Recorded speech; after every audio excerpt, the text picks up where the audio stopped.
Thank you for watching this video on how to access and use the JFK shared drive on Microsoft OneDrive. To begin, I'm going to show you how to access it using a web browser. In this case, I've chosen Google Chrome, and you could just log into your email on Chrome, and I know I sent out a link with the shared drive link, and you can click on it. It'll open up in another tab. And here's the shared drive. Another thing that you can do too is you can make sure that you're signed into Chrome. You'll know if you're signed into Chrome or not because you'll see your name up here in the upper right hand corner. If you're not signed in, you'll see just a generic looking picture of a person. You can click on that, sign into Chrome, and then you should get your bookmarks down here. And you'll see one that says either Managed Bookmarks or SPS Bookmarks. And you can click on it and you can say JFK shared drive and it'll take you right there. Also, if you're not seeing the bookmark bar here, you can click on this here, go to bookmarks, and then say show bookmark bar. Also, my drop-down menu there's an exclamation point there, but you may also see 3 dots there. So there's a lot of different ways that this can look when you're trying to access it. The actual mechanics of using OneDrive are pretty straightforward. If we go to New, we can create a new folder, new Word or Excel document. If you have an existing one on your desktop, you can upload it. You can upload a whole folder or just a single file or a group of files. And then we have these 3 dots here, and it has some other functions that you can do. And depending on what you're clicked on, the options change. So like if I'm clicked on a folder here, notice I can move it, I can copy it, I can rename it. So I'm pretty confident that if you just play around with it a little bit, you'll be able to find all the things that you need to do. OneDrive Online is fully integrated with the Microsoft Office desktop apps.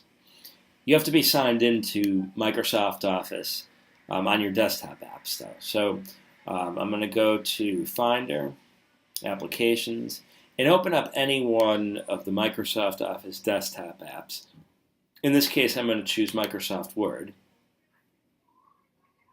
And if you're not signed in, you'll see it'll say sign in here. If you are signed in, it'll say your name. So if you're not signed in, click sign in.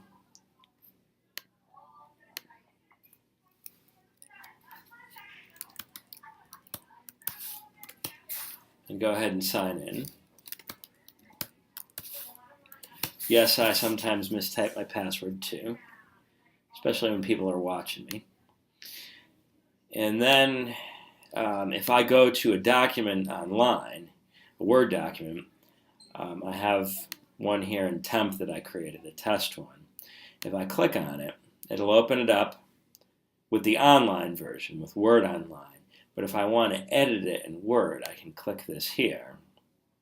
And I can say Open Microsoft Word.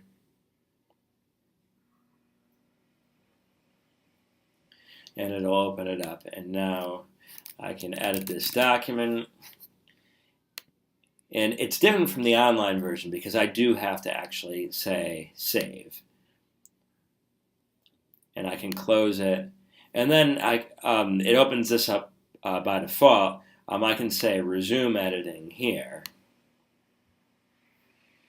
And now notice there's that stuff that I wrote on the online version. So you can switch back and forth between the desktop apps and the online version. There are a few quirks with OneDrive. If I go back to here and I open up my test Excel document, if you're opening up an existing Excel document, it starts off in read-only mode. So notice I can't, if I try to type on it, I get this thing that says read-only, and I click Edit Workbook. I could have also clicked on this here. So I could click on Edit Workbook, or before I even start trying to type on it, I can click on this here and I can say edit in Excel, and it will open up Excel, and I can edit it in there, or I could say edit in browser. If you don't want to use OneDrive online and want to just use the desktop apps exclusively, then you could have to add a link to the shared drive in Microsoft Word and Excel and PowerPoint, or whichever ones you want to use. First thing you'll need to do that is get the link to the shared drive.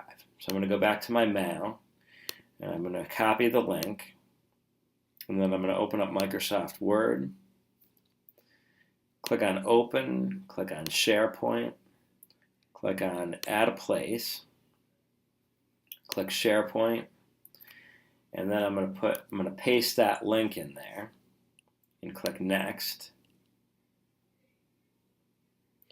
Now you see I have JFK shares, and if I click on this, here we have the shared drive.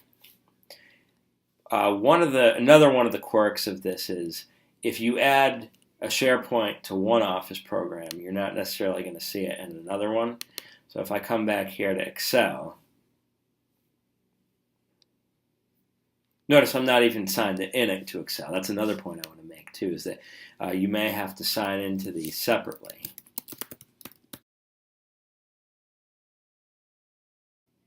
And then same procedure. If I go to Open and SharePoints, notice JFK shared drive is not there.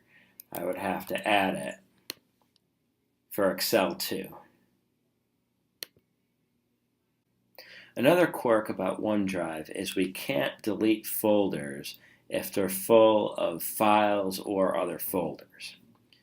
I'm going to go back to Chrome and go to this here, and if I go into Temp, I created a folder here called Trash Me, and if I open it up, notice there's something else in there already. So I'm going to go to Temp, I'm going to click on this here, and if I click on this and say Delete, it's going to say you have to delete all the items in this folder because you can't delete the folder. So I could go into here, click on this file, and then go to Delete, and then I could come back here and I could click on this and hit Delete. And that's fine if you have a folder, if you're trashing a folder with just a few things in it. But if you're trashing a folder that has a lot of stuff in it, then what you can do is, instead of trying to delete it, check on that there, say Move To, click on JFK Shares, and I created a folder here called Trash. So just move it into Trash. And I haven't done this yet, but I'm going to write a script that probably once every minute will clear out anything that you put in here. So if you move something to the trash folder, then a minute later you should see it disappear. One type of document that is going to be difficult to use on this shared drive is Smart Notebook documents, because there's no online version of Smart Notebook that we can edit, that we can open up from OneDrive. For example, I'm going to go to JFK Shares, Departments. I think the English department had some in literacy. So here's some notebook documents. If I click them, nothing's going to happen, but it'll prompt me to download it. So I could, for example, put it in my documents or my desktop folder, say Save, and then I could open it up from here, and then I could come back, and then I could upload it again. I could go to File, and then go to wherever I downloaded it, click on it, and upload it again.